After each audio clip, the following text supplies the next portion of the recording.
Welcome guys to the channel again. These videos take a lot of time and I'm going to time lapse this video so you can see how many steps it takes to actually get your character into Blender using DAZ3D and CLO3D. This is now my preferred workflow, and you can see right now I'm putting a Genesis 8 hair on top of a Genesis 9 figure.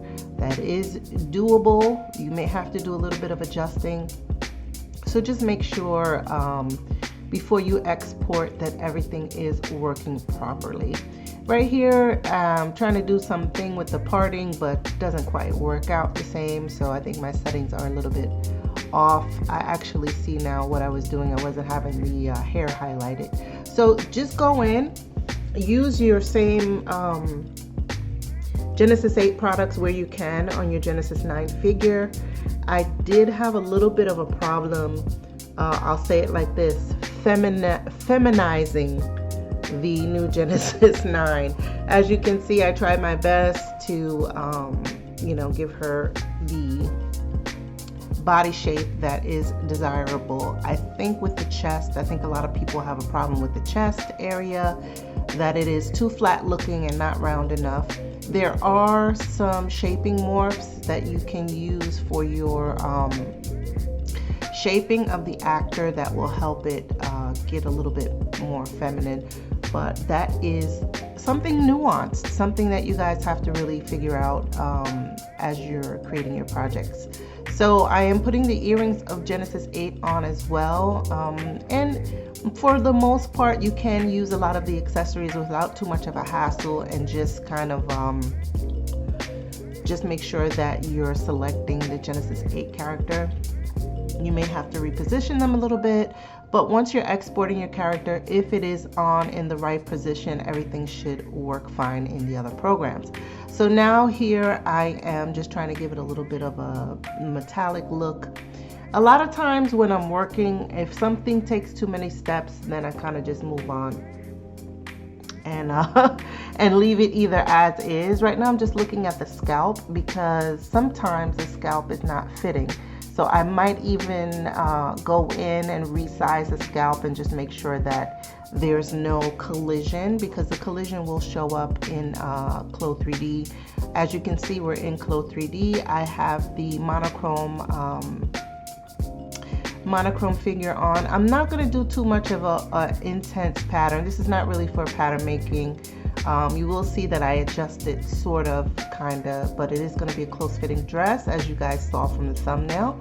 And I'm just going in and making a few adjustments to the dress to make sure that it fits properly. When it comes time to do the sleeve, I do kind of cut that off, but you can imagine what it's like to make a dress. It's, like I said, it's not a pattern making video. So I digress, and you can watch me make the dress. I also go into making my textures using Shimaseki's weave design software, and I will show you that as well in a quick time lapse. So once I get this dress to go ahead and, I guess, be a little bit more shaped, it'll have a little bit more room. This kind of reminded me of those bandage dresses that are super tight, but I wanted to give it a little bit of an upgraded look, so that's why I decided to go with creating a fabric in the Shimaseki software. Why do I use Shimaseki? Because it gives me a more realistic look, and you can export U3M.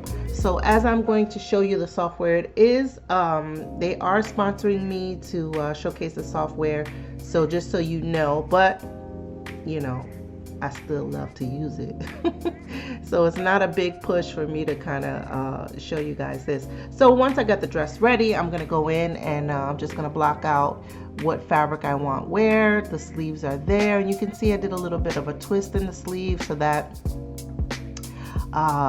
it rolls to the back, so that's why there's that kind of a roll. But also I did a little bit of a puff there, changed the slit in the back, and she's got like a nice little dress. So now I'm in Shimaseki, and this is a sweater that I previously did, so I'm gonna go ahead and skip over that as I try to delete everything, not to bore you. But once I deleted everything, I went into the weave design and I started to just go to my favorite go-tos, which is this pinstripe type of a look. You can actually change the colors of the yarn like in groups, and you can just use a Pantone. Actually, using the Pantone colors was a little bit of a help to me, because I was able to also take that into CLO3D and use the same colorways. So I'm glad that everybody's using Pantone standards. I can change the actual yarn to get a different look, and all of this is done inside of the weave program, which I totally love. So right now I'm just gonna go ahead and use my U3M. I'm gonna make this turn this back to white so that you can see the actual fabric. And look at that, the colors actually look really good together, so I'm not gonna do too much about changing the fabric colors. I did do a lining on the front and the back because I didn't want to finish the neckline with the facing, being that I have everything so super tight. Let me just give her a little bit of a curve shape so I can get some of those points out. But as you know, as I am making the pattern a little bit smoother, you're going to start to see some of those gathers on her dress when I simulate, and it's okay because it's not supposed to fit super tight anyway. It's supposed to look super tight but not fit super tight. So this is me just refining some of the lines and making sure things are matched up. I am by no way at this stage making a super duper pattern. So I'm just going to bring in one of my substance materials, which is kind of an embossed leather embossing for the inside, so that when you see it rolled back, you kind of see that embossing texture there. So now I'm just going to go ahead and add my maps and move on until the next phase of my design. Right now I want to make sure that I don't have any clipping for these pinstripes that are in the fabric. I didn't resize the fabric at all. It's pretty much the way that I intended it to be, and like I said, using Shimaseki you can get pretty much down to the minute details of your design, especially for fabric. And this is something that, again, if you were submitting this fabric to a mill, they would be able to make it up with the software. With Substance, maybe not so much, it would be a little bit of a push, but using a program that is for knitting or for fabric weave, you can do that. So I can actually send this file to a factory and they can knit up the yardage. But anyway, that's neither here nor there because this is about DAZ3D. So now I am going back into my DAZ3D and I'm just going to create some poses. As you can see, some of the shaping, like the front thigh to me is a little bit too forward. So I changed the posture. I try to do it the most I can do inside of DAZ3D with the poses. Basically, I have one pose pack. I have actually two, but one I didn't download. So what I like to do is, since I'm used to doing my own poses in DAZ3D, I kind of just get a starter pose and then I go through and I make the movements that I want. So I just kind of pick a few poses that I like, and then I can go ahead and just manipulate the head pose. I think also the neck on some of these poses on Genesis 9 comes out a little weird. So I'm just going ahead and just taking my time with this. Well, it's fast to you, but I'm gonna go ahead and just make a few poses so that we can get going and get her posed into Blender. So as you can see, I'm just moving certain things in order to get a different look. Maybe I like her legs, but I feel like her shoulders. You see her neck position and her front chest are a little bit weird. So those are some of the things that I go ahead and adjust while I'm posing. Not so much for the A pose or T pose, but for definitely for a pose that I want to look nice in the clothing. So here I am just refining everything and going through and making sure that everything is attached. I lost my A pose on the second frame, so I just redid that. And I'm going to rename her poses one by one. So I like to use the OBJ format in CLO3D, and I'll show you why when I change the pose. The FBX gives me actually rigging. The OBJ does not give you rigging inside of CLO3D. It's just an object without a rig, which for me, something that I'm used to and something that is like okay with me. So for other projects, I do use the FBX, especially for animation. So right now I know that I'm just going to pose the figure, and I'm just going to, you know, change the materials and make sure that everything is working. Now, if I were to just go ahead and use this inside of CLO3D, this is why I'm changing the materials, so that once I go into CLO, I can just render it from there if I wanted to. So changing the alphas are a bit of a task, and this is why I export the OBJ with rice materials. And I've said that in a couple of other tutorials, but this is why, because it brings in the alphas, and you could just change the color of the alpha, but it shows more refined hair textures than actually seeing the actual hair cards. So when you see those big blocks of hair, those are called hair cards, and that's a system of actually creating hair in 3D. So there are particle hairs and there are hairs. I actually have a video, I will link it to this here, about hair in DAZ3D and how you can use it and some of the things that are available for you to manipulate. Right now I'm just going to go ahead and, you know, I'll do her eyes in just a second, but I'm going to change the pose so that she goes up above the floor and make sure that that is where she starts from for her other poses. The reason I do that is because I don't want the clothing to move so much. So sometimes my poses are very subtle. Like you'll see here, now that she's moved her hand into place, that the clothing is pulled in. So now I'm noticing that I cannot pull the clothing away from her, and I have to go back to that particular pose, and I see that her hand is actually inside of her body. So then I'm going to go ahead and make those kind of tweaks and changes, and I will reanimate the pose with this new pose. And you'll see that once it comes out, it is slowly but surely pulling away from her body as the fix. So right now I'm just going to load that as a morph target again, and you'll see slowly that her hand is pulling out, and I can just make sure that there's no collision on the body and get the clothing to align straight. So now I am happy with the pose, but I didn't do too much in the materials because I did purchase a new product that I wanted to try the materials on. My biggest problem with DAZ, two big problems, but not really a problem when you're importing it into Blender, is the scale. I always get the scale wrong, and then I like all of a sudden remember what it's supposed to be. But here you have to remember that if DAZ is 100%, then you want Blender to be 1%. So usually there are settings that you can change, and I have another video about changing the settings and pulling them into Blender. But here I wanted to show you that I am pulling in the CLO3D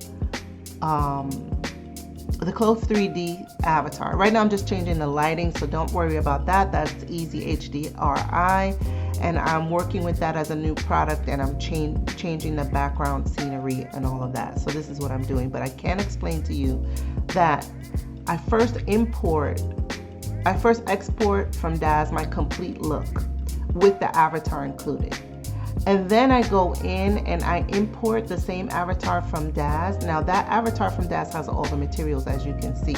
So right now the materials are not named when I import it from CLO3D. But if I import my OBJ from my DAZ export and I scale it properly,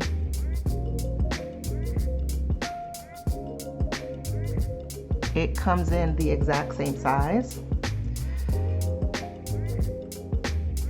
I just want to make sure that I change it to 1% on export. That way I don't have to resize it. I can just bring it in without having to worry about resizing it. So once I bring it in, you will see that everything now has the correct material names. So this is for the product that I am starting to use, which is Humanify. This is my first time using it, And I will tell you that changing the alphas in Blender from this type of import is another video altogether. So this is Humanify, and I'm just going to use the darker skin and see how I like it. I actually do like it because it's made off of the Genesis 9 model. The Genesis 9 model textures. And you can go ahead and drag and drop or just click and apply the materials, and you're able to make more adjustments, although I didn't do it in this instance. I just wanted to see, like, okay, how does it look? So I do go through all of the texturing in the node editor. I don't do it here because it was a little bit tedious, because I had to change some of the materials and everything. So I kind of just, you know, stop recording at this point. And then you're going to see I'll pop back in and all the materials are great. But it is a little bit tedious, and if you have a workflow for it, then you understand what I mean. But yeah, so I'm just messing up, and I was like, okay, let's just turn this off because I have to figure out, number one, where everything is, what it's named, copy it, change it into Photoshop, and voila. So I actually just made most of the transparencies negative, actually from white to black, and then I was able to bring them in and click on the alpha cache. So like I said, I'll do a separate video. So now I'm just gonna go ahead and see what this starts to look like after I organize my file. I'm gonna add my camera and reposition my avatar in my camera, change my camera size to be a square so I can post this on Instagram, and go ahead and just do a test render and see how I like the texture of the new skin. I wasn't really happy with this lighting set. I noticed right now that those little white spots, and you're going to see it again, are because I have two avatars there, and one is a lighter skin avatar than the other one, and it's just showing through. The materials are showing through. But hey, you know what that looks like. If that's something you're into, you can you can use that technique. But I go ahead and just turn it off, and then I find a specific background. Actually, the background that I used was from Adobe Substance Materials online. They have HDRIs that you can download. So in the meantime, I'm going to go ahead and reload that, and then you see the renders that are on the Instagram, and that is it. And we're rendered and we're done. Thanks for watching.